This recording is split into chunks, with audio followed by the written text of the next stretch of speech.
Hi there, everybody. This is John Drew here from Elevated Planet.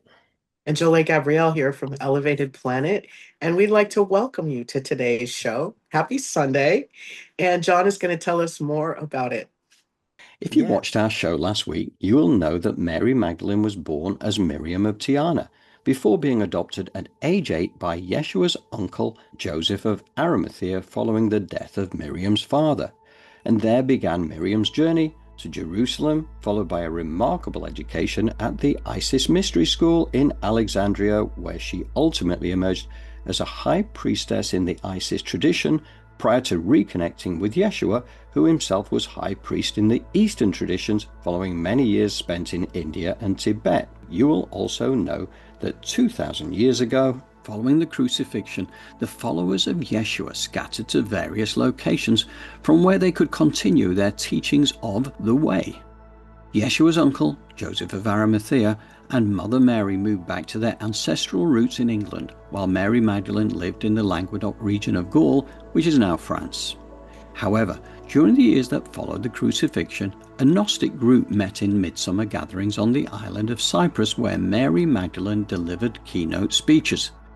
This is forbidden knowledge, forbidden by the Church because it could lead to enlightenment and empowerment of those who heard it and applied it in their lives. These teachings have a profound relevance for human evolution as we reach the end of this planetary cycle. This week we focus entirely on the final empowering summary delivered by Mary Magdalene entitled Oneness The All. It will enable you to gauge where you are on your own personal journey and provide a roadmap as to how to elevate your frequency to match that of where we are heading at this shift of the ages. All revealed wisdom is then encapsulated into another wonderful Jolé Gabrielle guided meditation to help us embody these messages. Yeah, we're being consistent here. We're kind of continuing with the Mary Magdalene theme. As we know from last week, this was basically following the crucifixion of Yeshua, and everybody split out in their own ways because obviously the followers of Yeshua being sought after, and they had to go.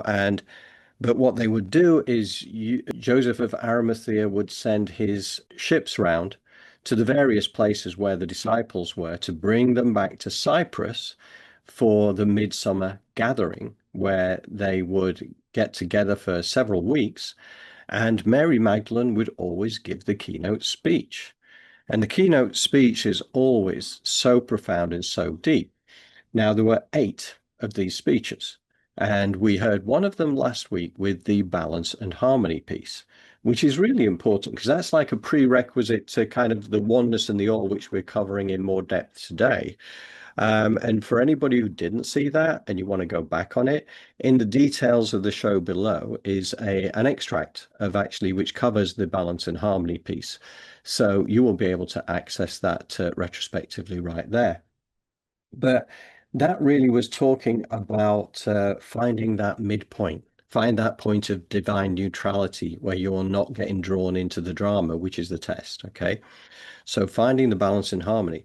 Now, the final ever summary took place 11 years after the crucifixion. So of the years that they were going there, there were 3 years when logistically it wasn't possible for them to gather on Cyprus. So they had 8 gatherings over that 11-year period. And the final one is the one we're covering today, which is arguably the deepest and most profound one for where we are on the planetary cycle right now, because we're going through this shift of the ages. Okay.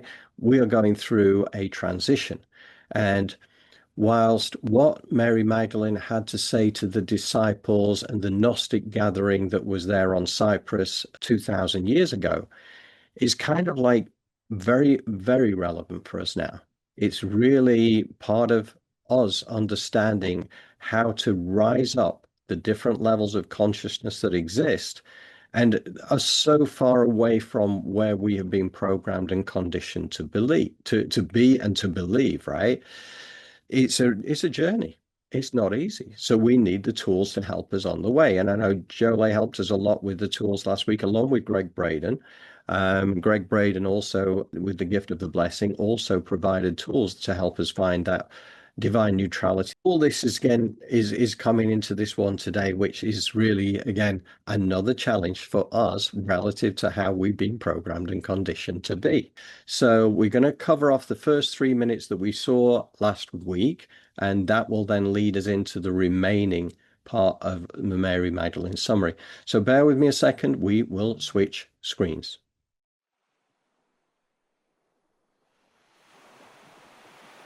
Alariel, concerning oneness and the all, Mary Magdalene said this: "Many people in the early stages of thinking about oneness see only the smooth and comfortable side of it. But as you journey to the core of oneness, you will discover many layers of challenge. Looking beyond every kind of duality and living at the midway point of balance is only the beginning of it.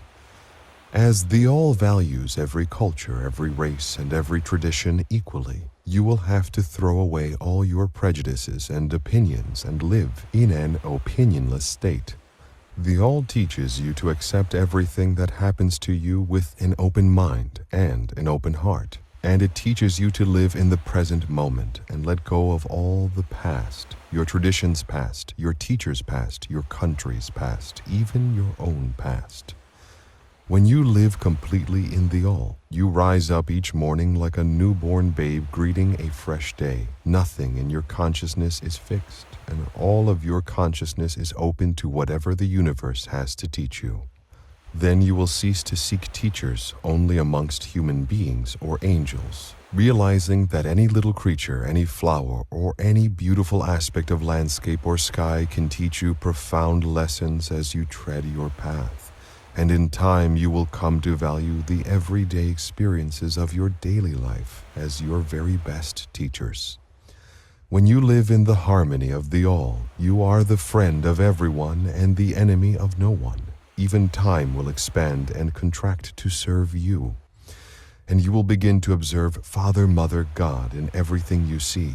Seeing Father, Mother, God in everyone and everything that you encounter will change your perception of the sacred, and you will begin to find wisdom and perfection everywhere, even in apparent folly and chaos. If you should travel through a land in conflict, you will see only peace, and your presence will bless everyone you meet, for it will remind them of their own peace that comes from within.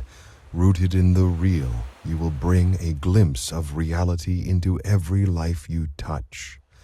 Because the all contains all space and all time, it also transcends all space and all time. By attuning to the real, all knowledge and all wisdom can be assessed. But assessing knowledge and wisdom is one thing, and being able to absorb and apply it is another. When the consciousness reaches a certain level, the wisdom of that level becomes available to you, and you are able to retain it and use it because you are on the appropriate level to do so. If you access a level of wisdom beyond your level of consciousness, it will be slippery, like a fish, and will slide out of your mind before you can absorb and apply it.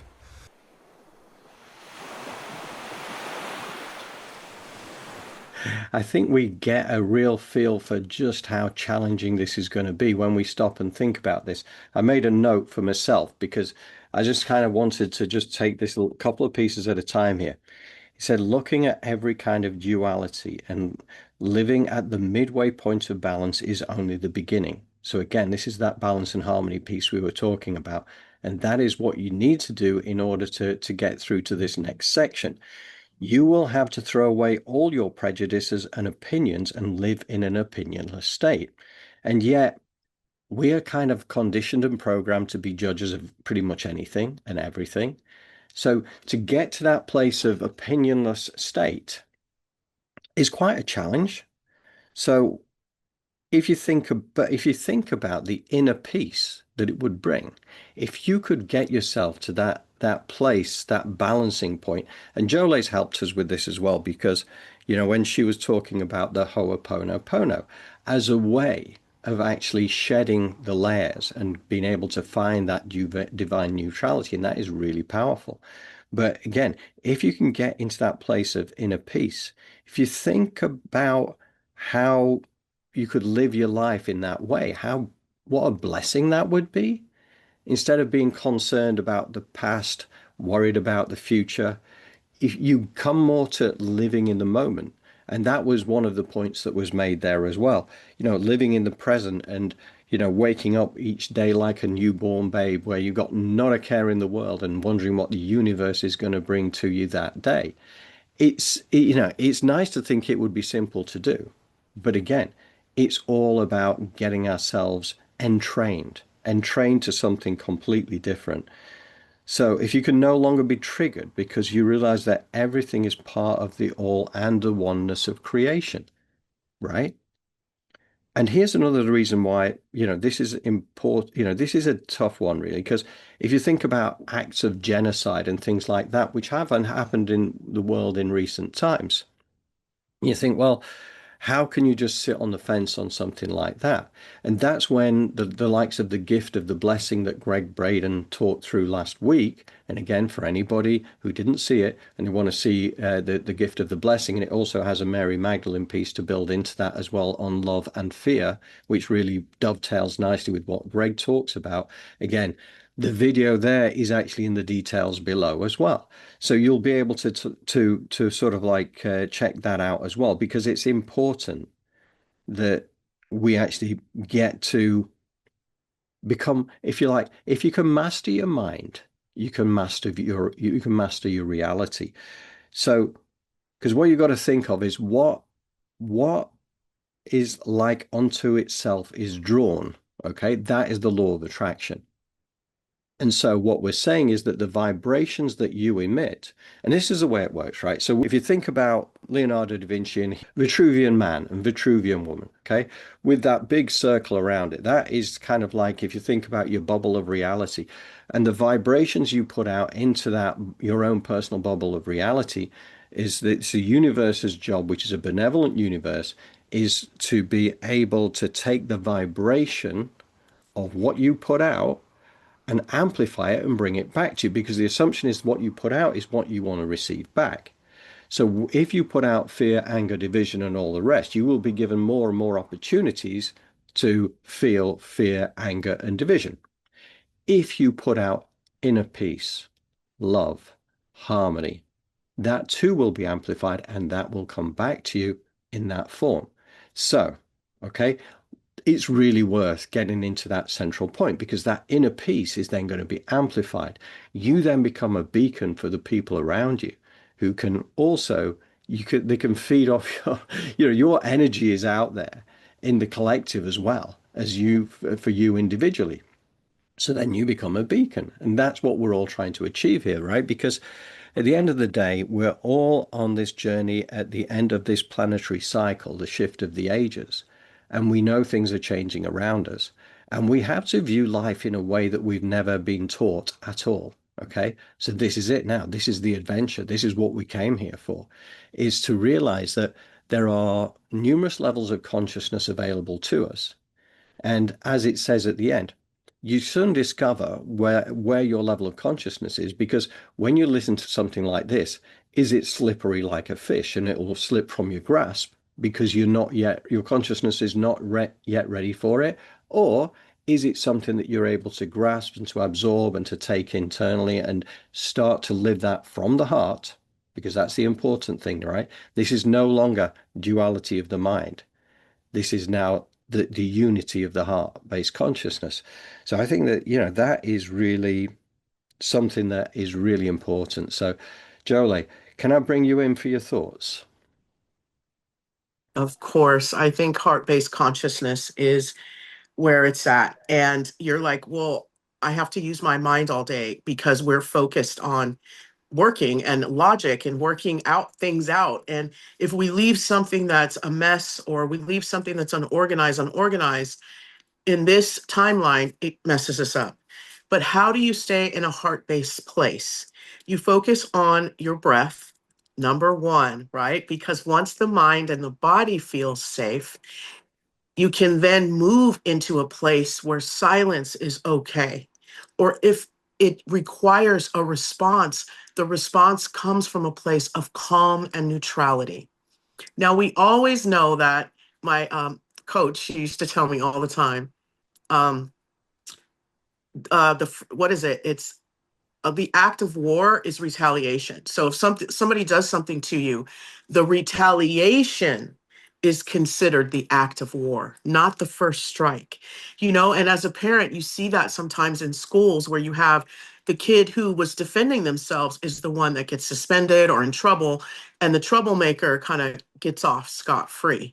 So that's kind of backwards, right? Right. Nevertheless, in this timeline, what's going on is that reaction needs to be one of unconditional love and acceptance, whatever that may be, because like Alariel and, the commentary said, we are all a part of the oneness.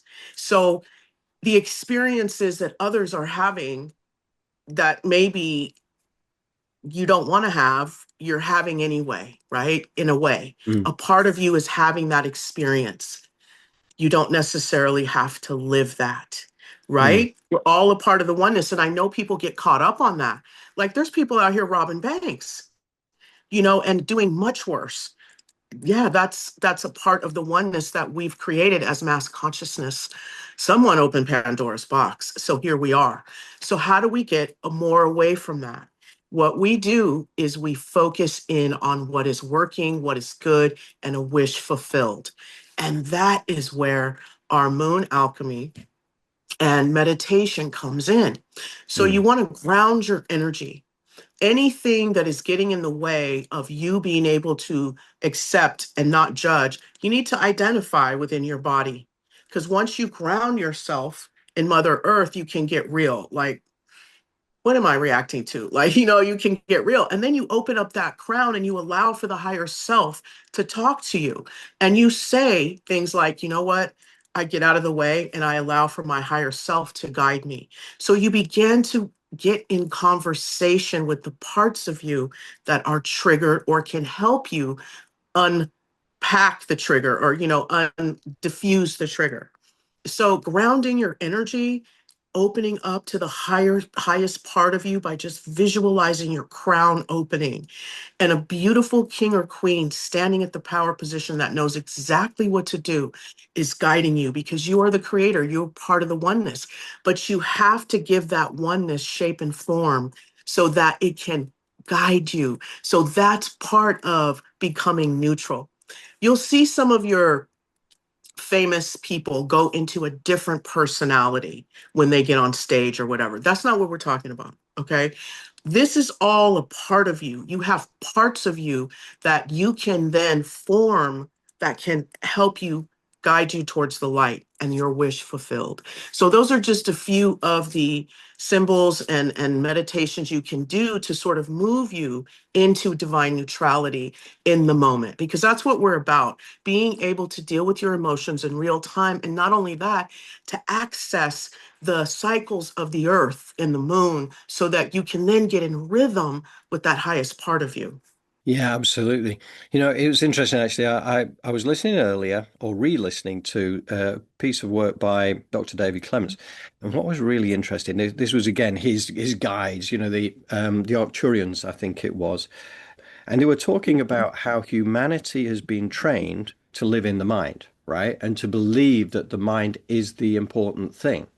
And they Mhm. said in reality, and again, I'll use this analogy is kind of my analogy, but it's what came to me Mhm. when they were explaining this. It's like having the 5-year-old driving the car, right? Because your heart-based consciousness is really what should always be driving the car. Yet we've been educated to say, oh, no, no, the 5-year-old goes behind the wheel and goes wherever you want to go.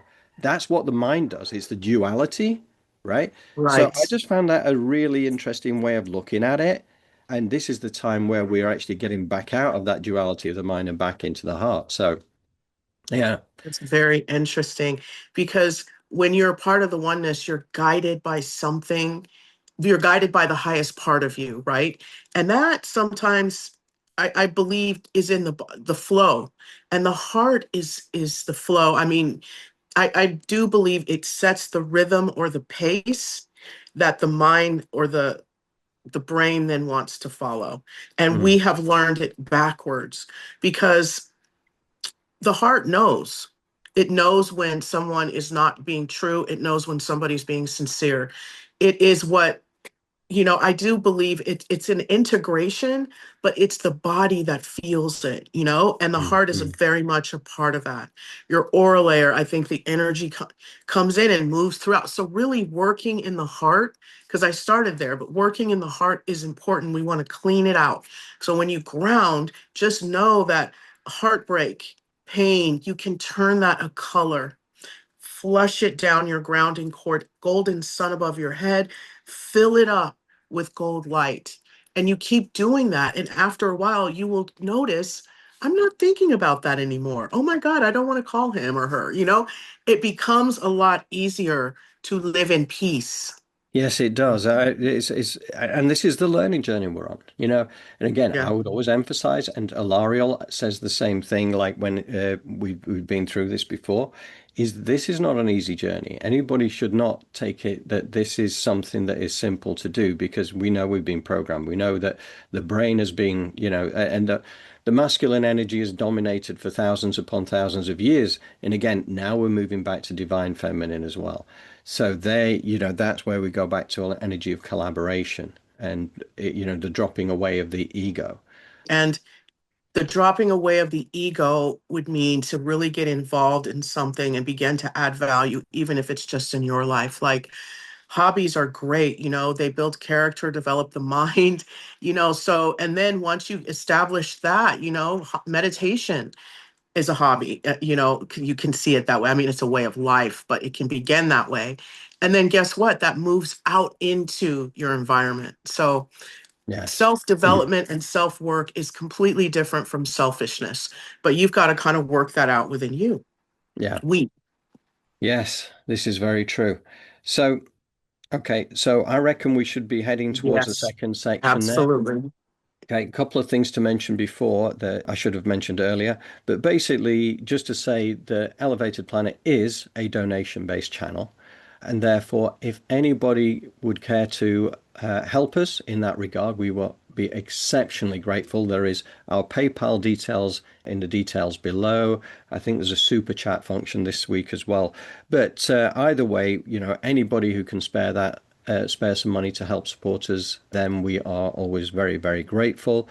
And as always, please like, share, and subscribe as well, because that's how we build out our subscriber base, because we don't measure very highly on the YouTube algorithm. But at the same time, we're looking for people, like-minded kind of people who can get this message, because we know it's not necessarily a mainstream message. But at the end of the day, anybody you feel that could get value from this, please do share away. Now, the other thing I wanted to mention before we go into this second part is about this book here, which is the Magdalene version from which this is based. And I mentioned about Alariel. So those who follow us generally will already know about Alariel. But Alariel is an angel who is one of the 12 angels that supports the Melchizedek energies and Melchizedek consciousnesses wherever they go in the universe, right? Because it's not just for Earth, but they've worked very closely with those groups, that to help in the education, to help with raising conscious awareness. And that is what the angels were there. These 12 angels were there to support the Melchizedek consciousness. And apparently they are now also reassigned to a degree to help the crystal children, the rainbow children, the indigos, and the super psychic children to actually help the rest of humanity to step in, because a lot of those children, they're light conceived, which means that they can hold a higher level of consciousness within them, and therefore these angels are also assigned to them as well. I told you this is not a mainstream message, is it?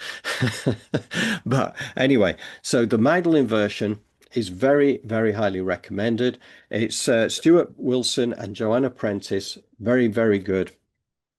Joanna Prentice is the hypnotic regressionist, and Stuart Wilson is the channel for Alariel, amongst others. And honestly, I mean, Stuart himself, I think he was born in 1937, if memory serves. And he was born to a lady who was, during the 1930s, one of the most well-known psychic mediums in London, which was an era, obviously, before, we see that more prevalent now. but you can see where his gifts come from, having that as a pedigree, kind of growing up and not being conditioned and programmed to believe it's woo-woo nonsense. Stuart's done a fantastic job of spreading the work along with Joanna in the books that they've created. So we've focused a lot of energy on that. Anyway, needed to say that before we go back into this Mary Magdalene second part. So this is a part of the same final summary, the last 8 minutes of actually no, Oneness and the All, the last little section here, and then we come back to discuss it again. So bear with me a second, we are going to switch screens.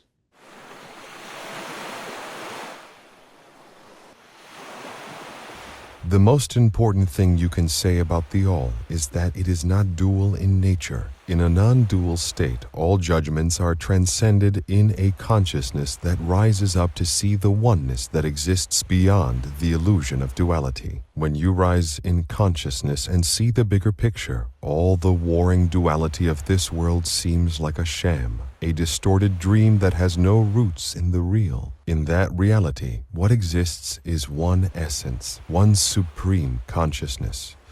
When you realize that you are of the same essence as the great archangel, you begin to sense your true nature as a child of the light. And when you begin to understand that all is light, all is spirit, your consciousness starts to change. Then you begin to see the essence of Father, Mother, God moving out across the universe in great waves of life and growth and expanding consciousness. Then you can see how life can change, moving up through all the kingdoms so that consciousness moves slowly as a rock, quickens as a plant, awakens as an animal, and when a human soul is created, expands into the faster rhythm and deeper awareness of human life. Then you will know that all living things are your brothers and sisters, and all life contains the essence of Father, Mother, God. From this understanding, certain principles emerge. 1. Only Father, Mother, God exists. Everything and every being in the universe contains the divine essence. 2. That essence exists at first only in potential, and it is realized through the expansion of consciousness. 3. The divine essence moves in waves of creation through all the kingdoms of life, culminating in the human kingdom. 4. On planetary systems where there is free will, beings may choose for a time to move away from the light. 5. There is no sin, only a moving away from Father, Mother, God, and a returning to the divine. 6. The journey of the soul upon earth is a process of learning and growing, an opportunity to respond to love and experience joy. 7. The universe is a vast web of integrated beingness, unified by energy and linked by consciousness, so all are within the One, and the One is present within all life forms. When you first encounter the All, it may seem like a vast emptiness. Do not be deceived into thinking there is nothing there. No form exists there, no image, no idea, no thing, but there is a supreme and unifying consciousness. Because this supreme consciousness is the same for you and me and any being, it is essentially one and is not divided. Your lower awareness may perceive this supreme consciousness as placed within many beings, many forms, but that individual awareness is looking at the all from the standpoint of illusion. In truth, there is no separation, no division, no manyness. Only oneness of consciousness in which you and all other beings share equally. Nothing in the all can ever be threatened or diminished, for if you took away something from the all, there would be the all and something that has been taken away. This would be duality, and duality is the great illusion. Ignore the many faces of illusion and live serenely in the all. Behold, your individual ascension is part of the ascension of the earth, and the earth's ascension is part of the ascension of the universe, and the universe's ascension is part of the ascension of the all. But although the time to speak of the ascension of the all has not yet come, each soul ascending into the light brings forward the day when the seals will be opened, and the truth of this ultimate ascension will be given. So go forward with courage into the light, knowing that you are part of a divine plan, vaster than any human mind can imagine and more full of joy than any human heart can understand.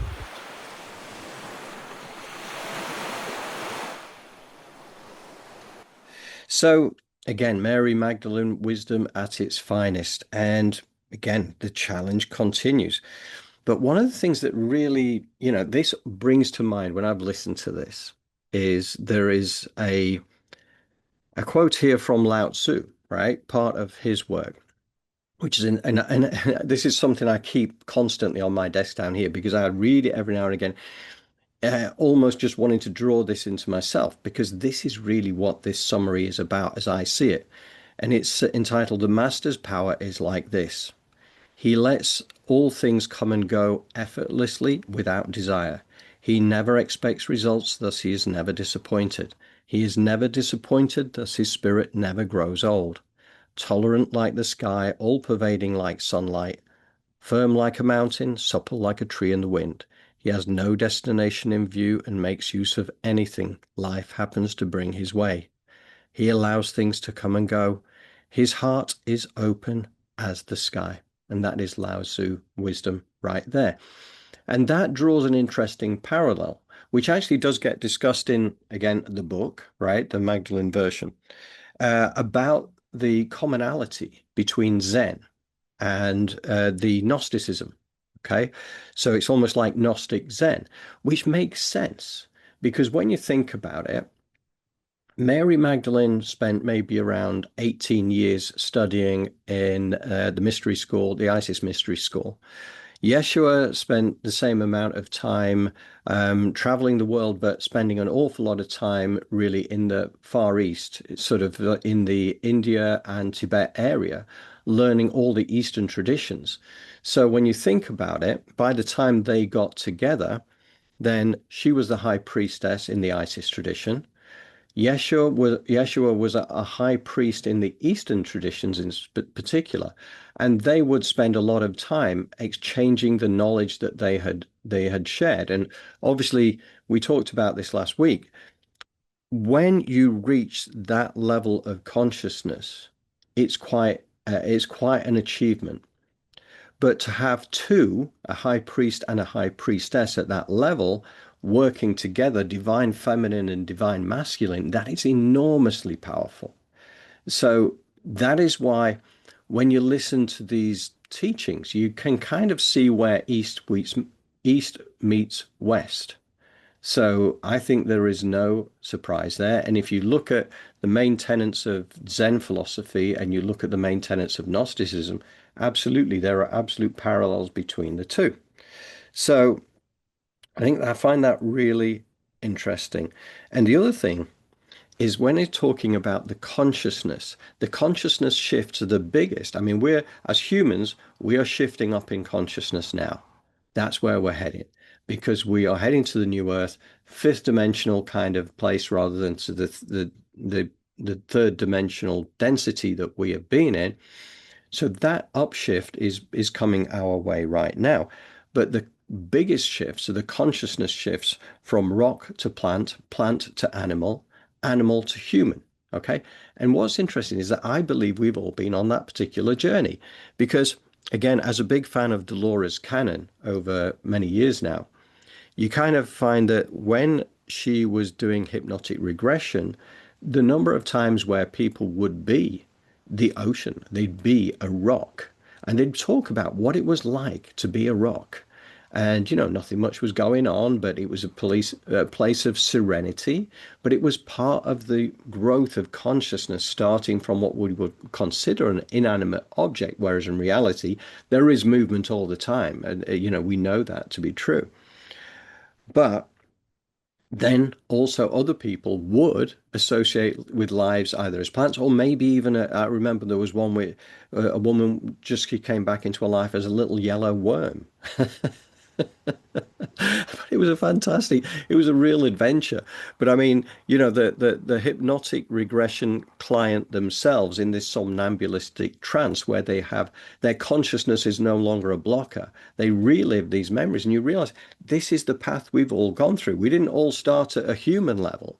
And I do believe as well that, and I've heard this from so many sources, if you are here on the planet right now, you're effectively already a master, because to be here you have to almost have reached that level already, which is why you are coming here for the shift of the ages.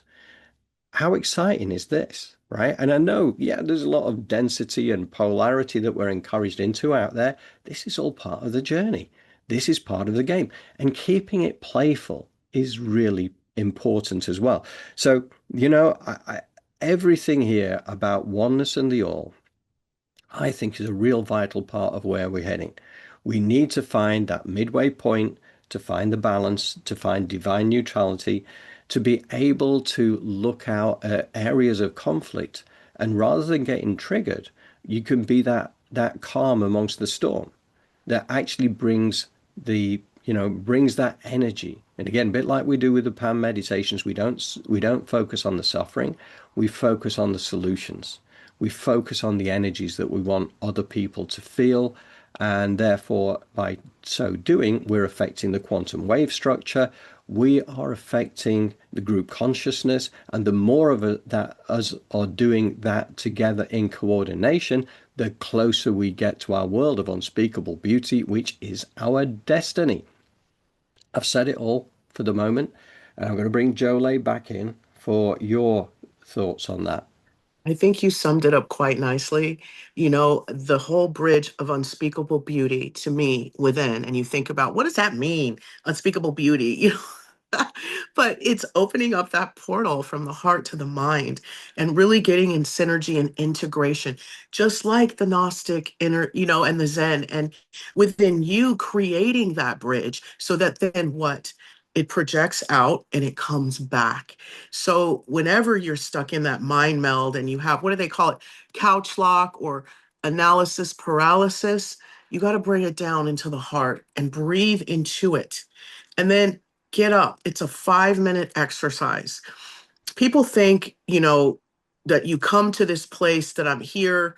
And I know I was in such a dark place.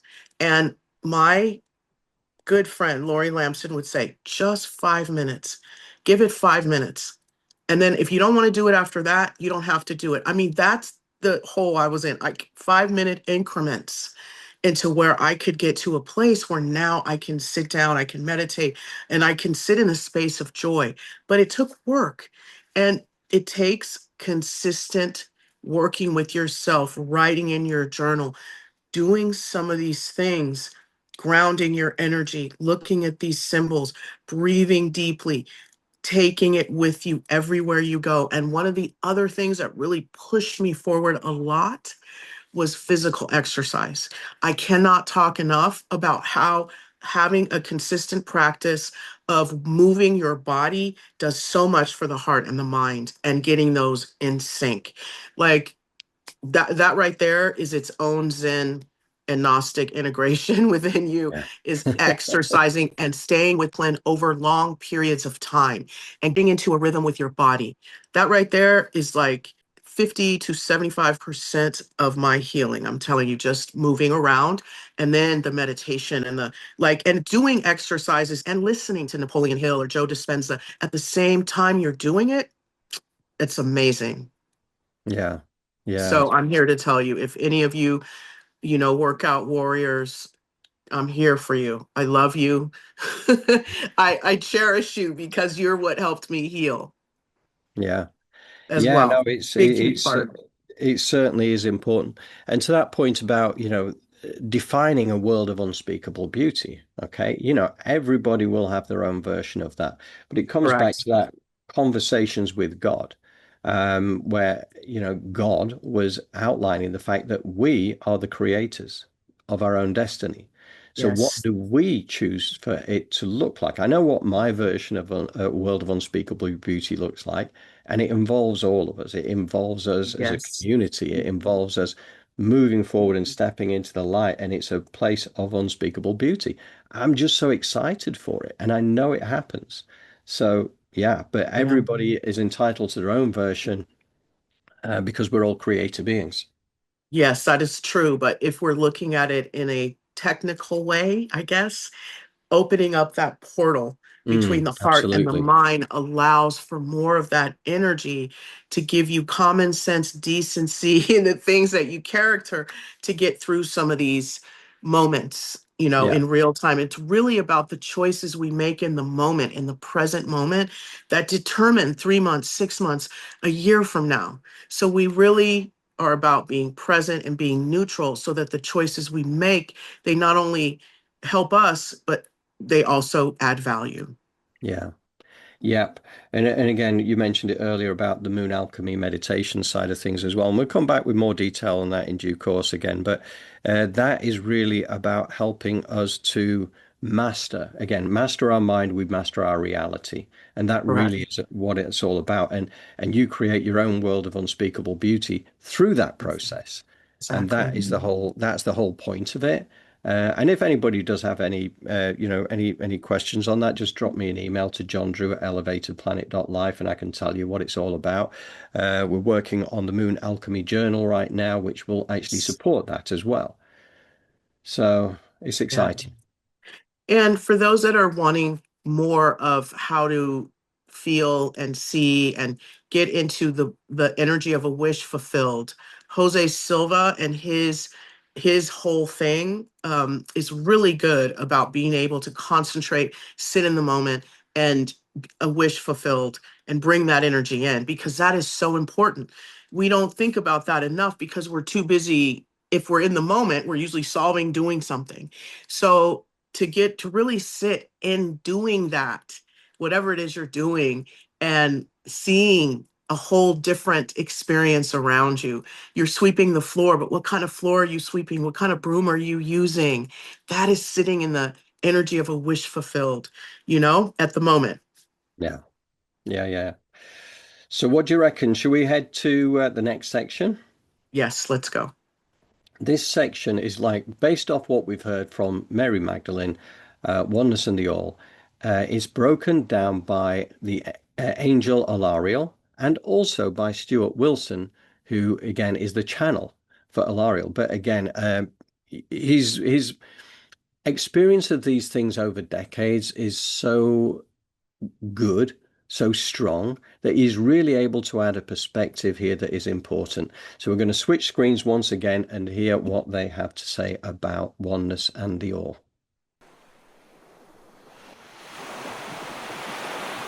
Commentary by Alariel.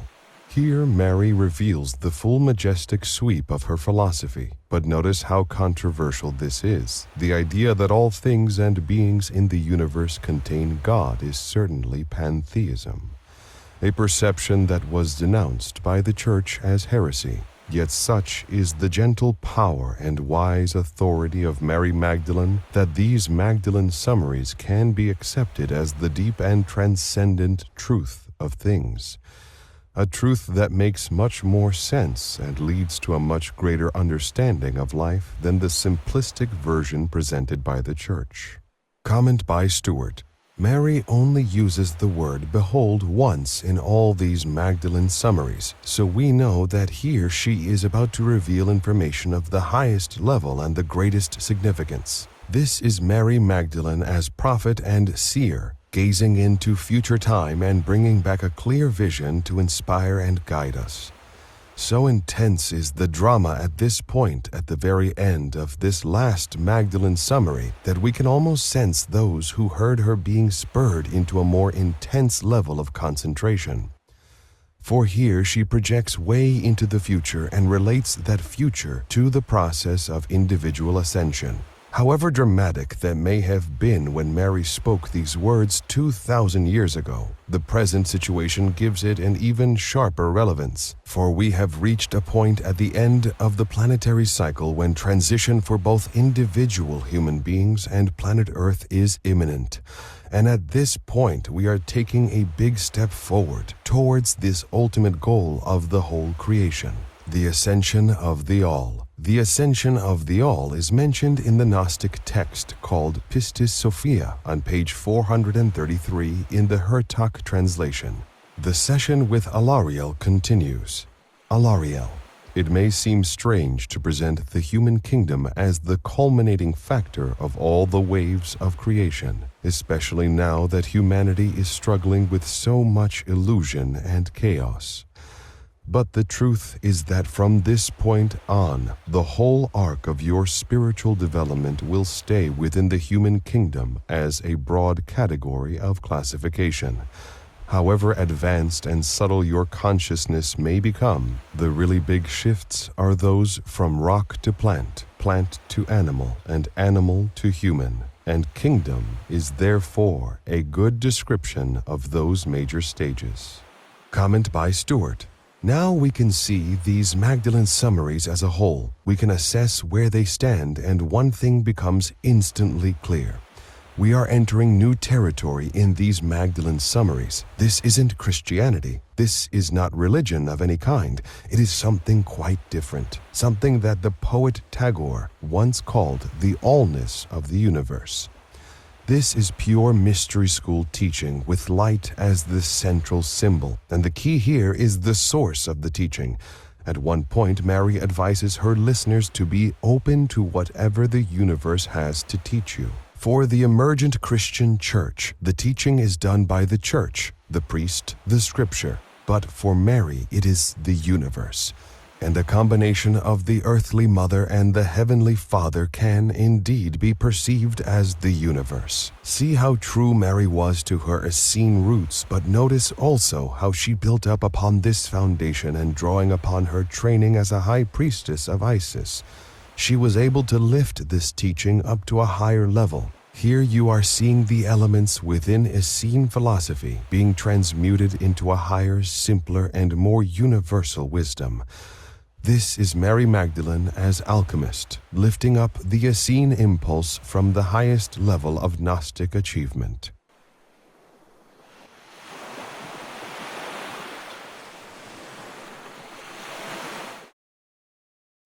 One of the things I found really interesting about this as well, I mean, again, the perspective added by Stuart and Alariel is really, it just says it all, which I think is fantastic. One of the things that was mentioned there was about the Pistis Sophia, which were actually the Jeshua teachings of the disciples in the 11 years following his resurrection, which also coincidentally, when we're talking about this oneness and the all, that was 11 years. That was the final one, 11 years after the resurrection of Jeshua. So strange that coincidental, synchronistic, whatever, that both sets of teachings finished some 11 years after the resurrection. Now, also within the Pistis Sophia, those Jeshua teachings talked about, he had one which was entitled The Ascension of the All. So oneness and the all, the ascension of the all, you can see that there's going to be a lot of similarities between the two. So it's going to be an interesting exploration to dig under the surface of the Pistis Sophia, because up until a couple of weeks ago, well, probably about a month ago, I had no idea what that was. But it's Yeshua's teachings. And again, it comes down to this forbidden knowledge. It comes down to things like the Nag Hammadi texts.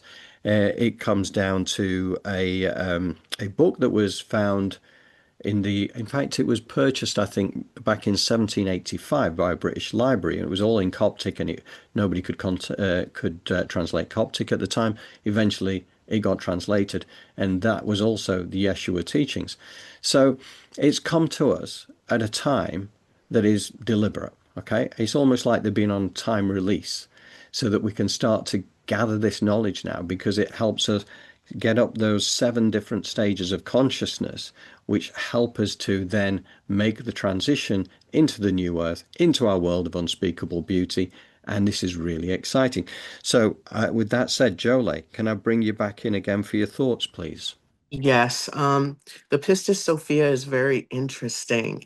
And isn't it how you talk about the time release of some of these spiritual activations or these secrets, knowledge and wisdom opening up. So it's fascinating. So how do we open up to receive this?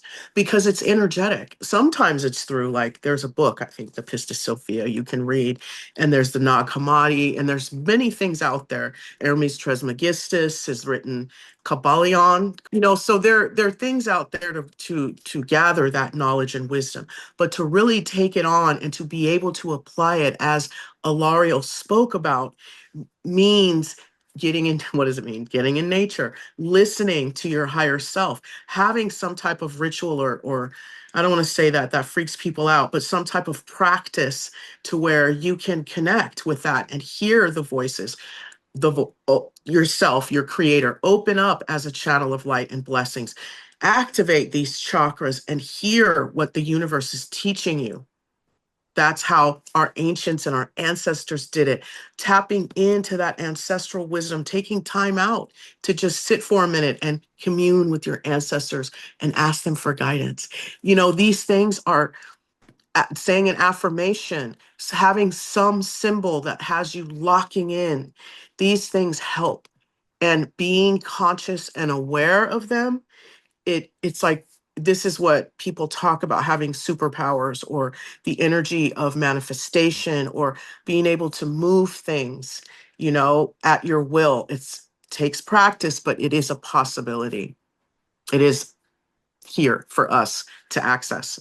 So expand by what? Letting go, getting neutral. And this is the era where these revelations come back to us. We once again realize we all have superpowers. We are all creators. Yes. We all have Yeshua's Christ consciousness within us. Should we choose to activate it, it is always a choice. This is a free will planet. But for everybody now, there will be an opportunity to see if the time is right for them to access that, and to grow in consciousness and expand in consciousness, because we are all part of the same, right? That's it. Oneness is all about that. Oneness is all of consciousness in creation. We are all of that. It's just that in this individuated expression of consciousness that is John Drew, this is my specific journey, and I'm loving the journey. But at the end of the day, I also honor the fact that everybody has a right to their own journeys, that they see things the way they desire to see them, and whether they go to the dark rather than the light, that is not something I judge against. I just choose my own path. And having the wherewithal and the confidence, working with that third chakra so that you can stand on your choice to go on your own path. That is also something that the universe or your environment will help you block if you're not careful, because of all of the rhetoric we talked about, the judgment, the opinions. So being able to sit within you and know that what your higher self and your energy is saying to you is right, and to stand in that, it's a beautiful thing. But it does take strength, confidence, and practice. Yes, it's an inside job. We need to build in the practice, and talking about building a practice, guided meditations are a very good source of that. Correct. And do you think we head towards the guided meditation right now? Absolutely. So this is now going to be taking another little piece of Alariel wisdom here to lead us into Jolé's words of wisdom within the meditation itself, to help us to embody everything that we are learning here today. So if you bear with me a second, we are going to switch screens for one last time, and therefore we will be immersed in that very shortly. Here we go.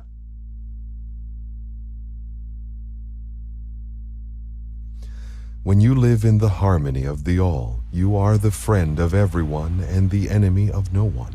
Even time will expand and contract to serve you. And you will begin to observe Father, Mother, God in everything you see. Seeing Father, Mother, God in everyone and everything that you encounter will change your perception of the sacred, and you will begin to find wisdom and perfection everywhere, even in apparent folly and chaos. If you should travel through a land in conflict, you will see only peace, and your presence will bless everyone you meet, for it will remind them of their own peace that comes from within, rooted in the real, you will bring a glimpse of reality into every life you touch.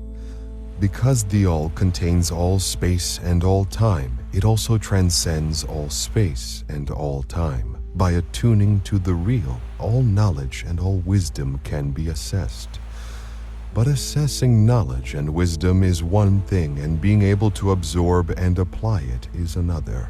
When the consciousness reaches a certain level, the wisdom of that level becomes available to you, and you are able to retain it and use it because you are on the appropriate level to do so.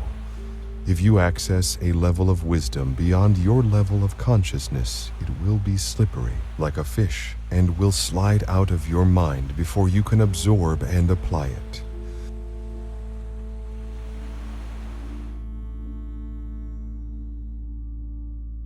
Take a deep breath in. Put your feet flat on the floor, your palms face up on your thighs. Bring your awareness to your chest and begin to breathe with the rhythm of your body. Just feel so much gratitude and unconditional love for who you are,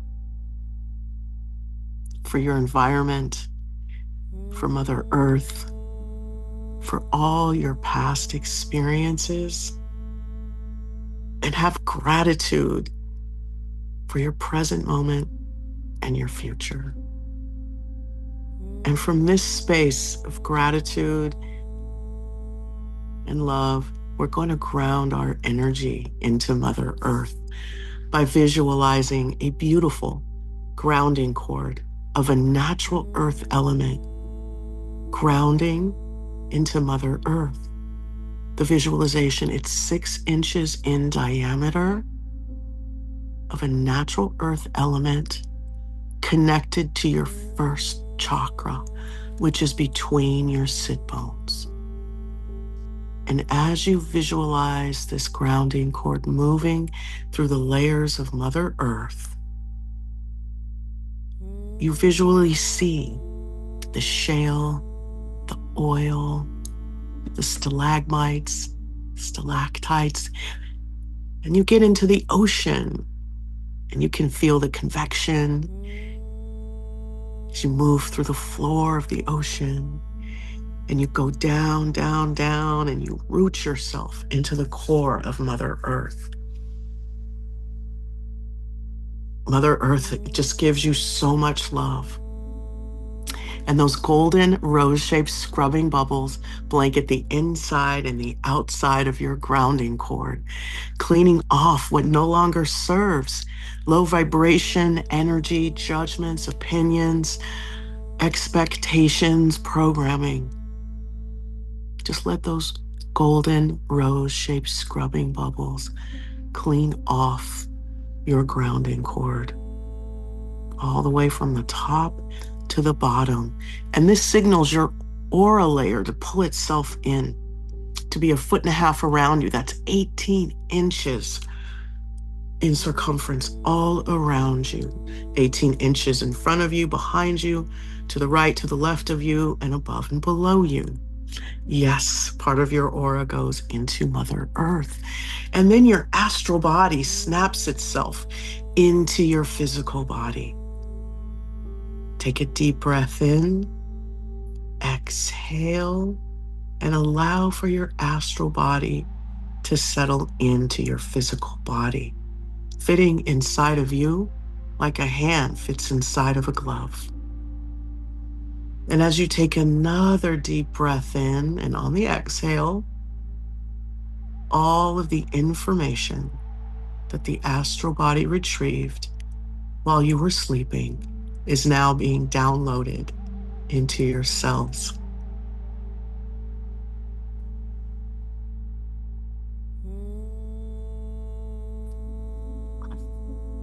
Your higher self, standing at the power position above your crown, a comfortable distance, you having access to your higher self and its information at any time.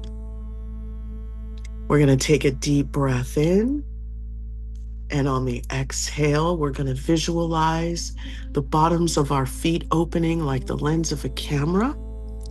And we call in 15% earth energy of a color that resonates with you.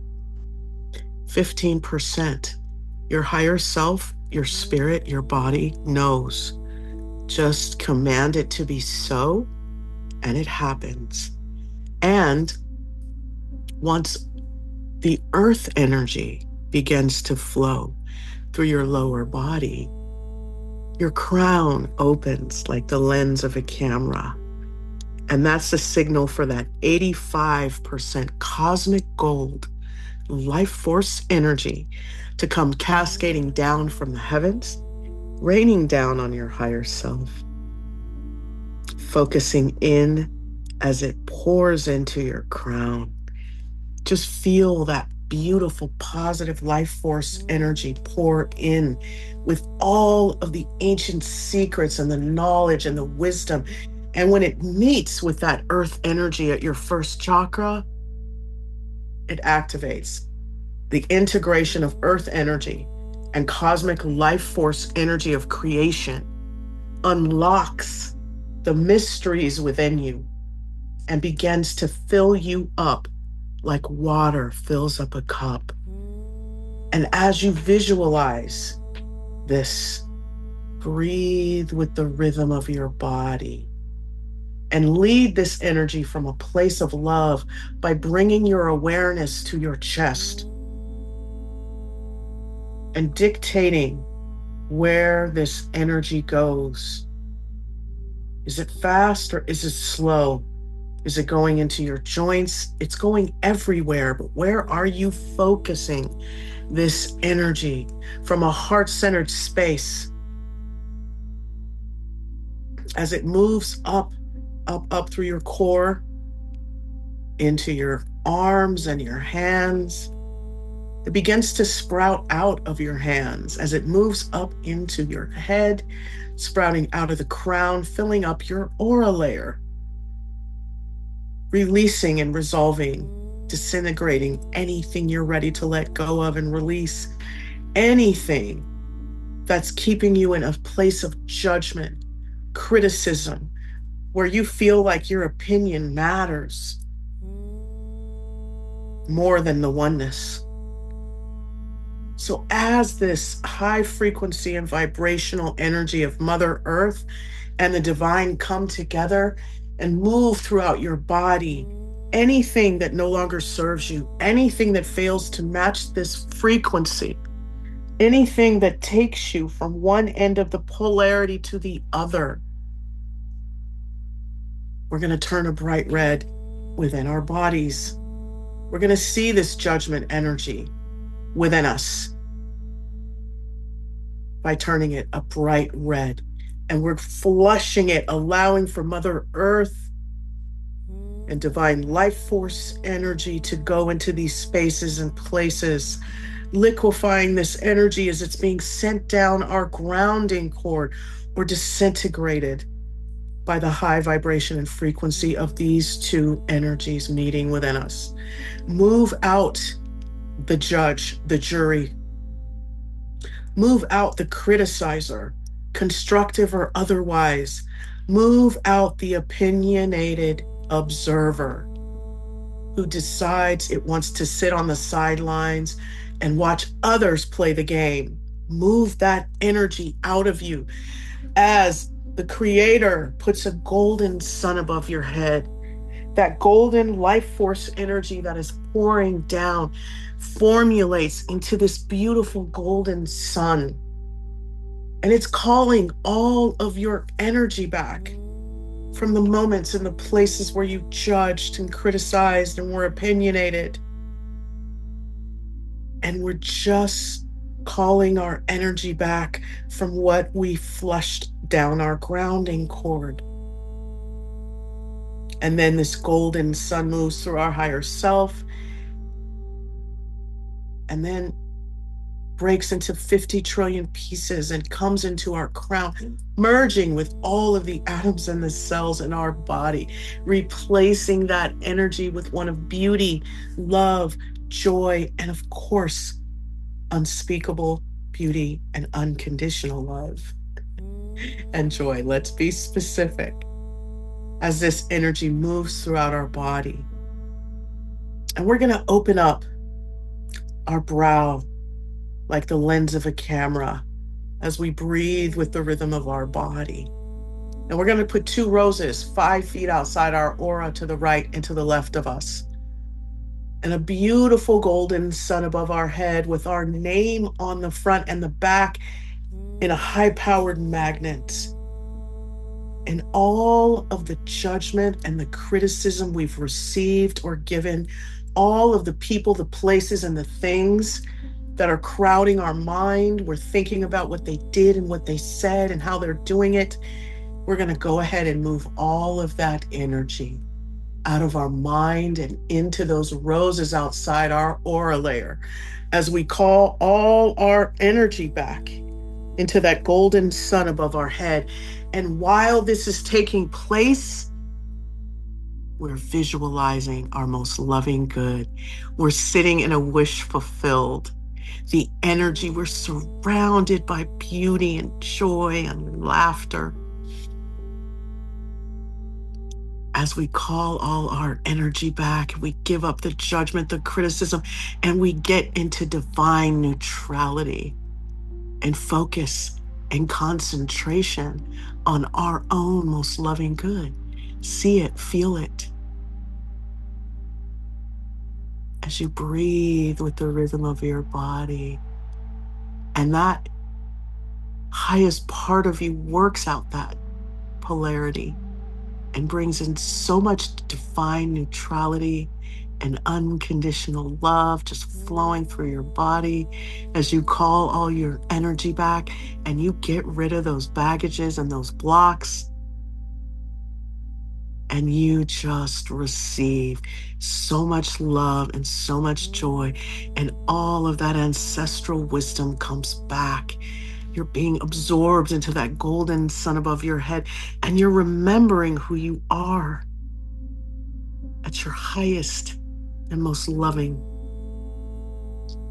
your most fun, your most beautiful, your most abundant, youthful, motivated, energetic. It just is all coming back to you in every way. As you just get rid of the baggage, you put it in those roses outside your aura, pull it out of the brow, pull it out of the heart, pull it out of the throat, pull it out of the root, pull it out of the second chakra, the third, pull it out of your power and call all your energy back. And if the roses are too full, move them out, blow them up, turn them into positive creative life force energy for anyone to use. And another set of roses are there to take it all in. Give it up. Let it go. Release it down your grounding cord. Pull it out and put it in those roses outside your aura and call all your energy back into that golden sun above your head, knowing you are rooted and grounded into Mother Earth, receiving all of those blessings and gifts and remembrance from the ancestors as that golden life force energy fills up that sun, moves through it down the higher self into your crown, mixing in with that earth energy, releasing and resolving dis-ease, illness, dysregulation, moving out of your body, trauma and abuse, as you're filled up with cold light and earth energy, all that you need to create that energy that you are visualizing. Take a deep breath in.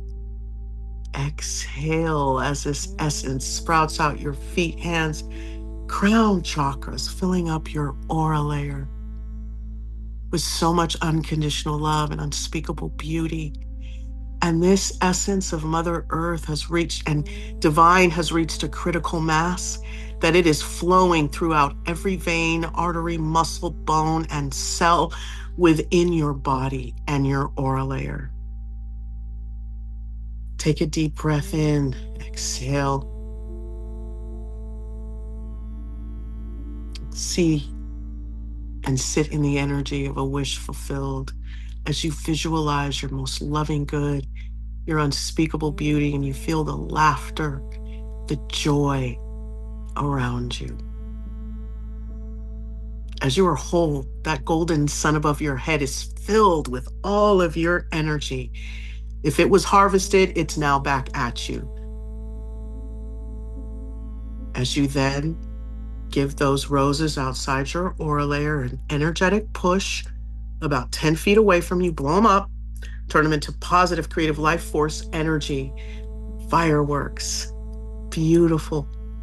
And then see your higher self reach up, pull that golden sun down through itself, and then gently goes into your crown as it breaks into 50 trillion little circular cells, merging with every atom and cell in your body, moving out into your aura layer, going down your grounding cord, chasing those golden rose-shaped scrubbing bubbles into the core of Mother Earth, where they disintegrate, turning into positive creative life force energy for anyone to use. And as that gold light and your energy signature goes down into Mother Earth with so much gratitude, so much love, and she returns it. And just feel what it feels like to sit in that unconditional love and unspeakable beauty of your creation, and absorbing all the memories and the secrets of the ancients and your ancestors, filling you up, powering your character, your confidence, your safety, your security, your abundance, merging with all of the laws of the universe, aligning with them. As you breathe with the rhythm of your body, knowing you are worthy and deserving to live this life.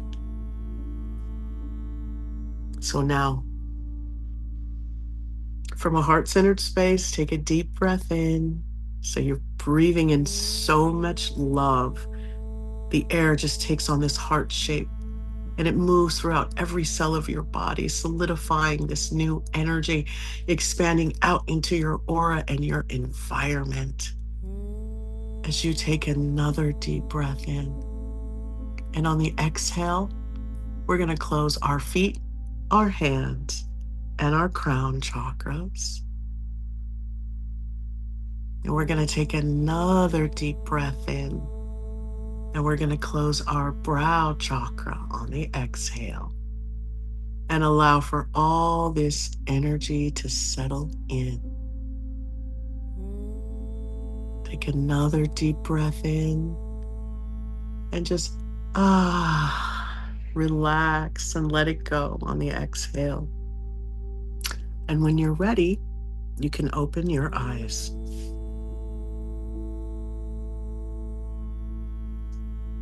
Thank you, Jolé. That was beautiful. Absolutely. Yeah. It's an honor. Yes, it's a privilege to do this work. Thank you. Well, it really helped us to embody those messages for today, and I am very grateful for that, because I just do think that this is a really important part of where we're heading. You know, this oneness and the all, this balance and harmony that we talked about last week. You know, this is all pointing us in the right direction, but it's exciting because there's still so much more to explore. You know, this is just the edge of where we're heading, and I find it really fascinating. It's a great journey. I mean, Yes. it just feels like an honor to be on this journey. Yes. And when we feel more of that, it becomes more of that, right? It's just the unfolding of the beauty and the blessings around you. They just keep happening when we come from a place of gratitude and sit in our heart. 100%. Yeah, it is. Again, we talked about that. You know, we all have our own little bubble of creation, and the vibrational energy that we put out there attracts similar energetic vibrations in return, amplified. So, yeah, when we're focused on the beauty of the world around us, the beauty, the excitement of the opportunity that we've been given, then we will be given more reasons to get excited about that journey. So how good is that? Yes, it is. And just know that when you have these negative moments and loops, that's not you. That's something outside of you that has infiltrated you like a parasite. So just get it out. Yeah.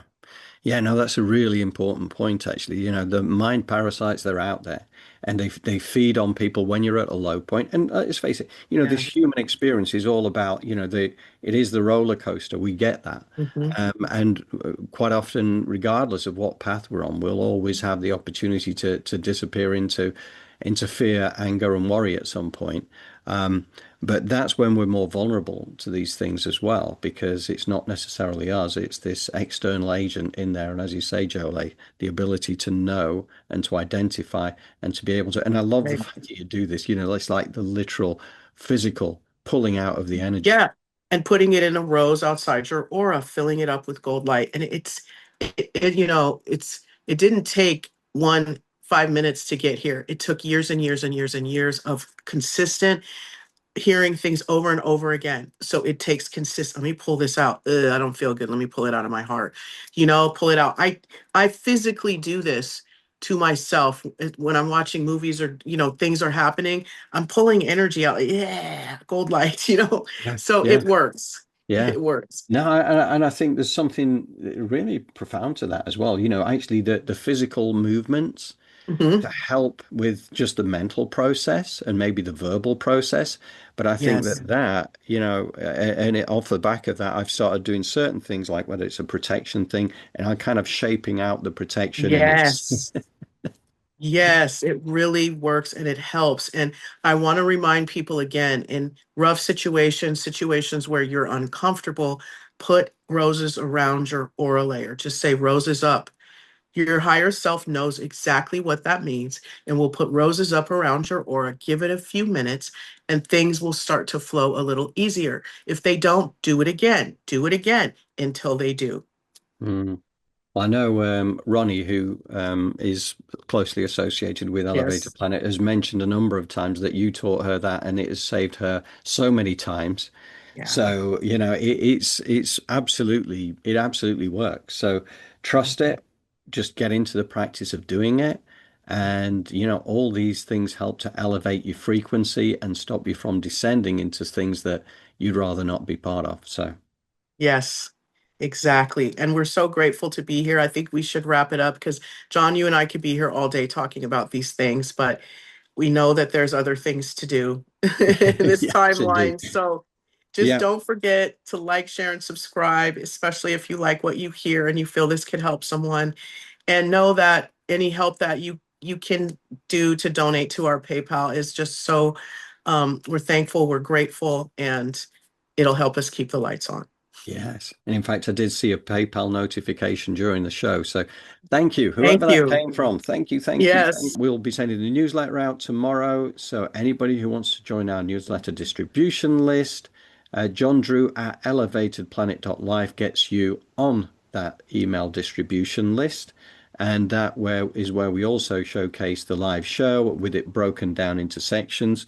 And yeah, I think that's about it. Thank you to everybody in the community for being part of everything that we're doing. We really, truly value you. We also truly value your presence at the Pam Gregory guided meditation on Thursdays as well. And again, we now do a recorded version, which means that it's available 7 days a week because it's a daily practice. So anybody who wants to leap on that, please do so at your leisure. And that is always going to be on the Elevated Planet channel. So, other than that, thank you again, Jolé, as always. Thank you, John. And thank you, all the viewers that tuned in. Really Yeah, appreciate it. indeed. Absolutely. Okay, guys. Well, we will see you in a few days. Take care. Lots of love.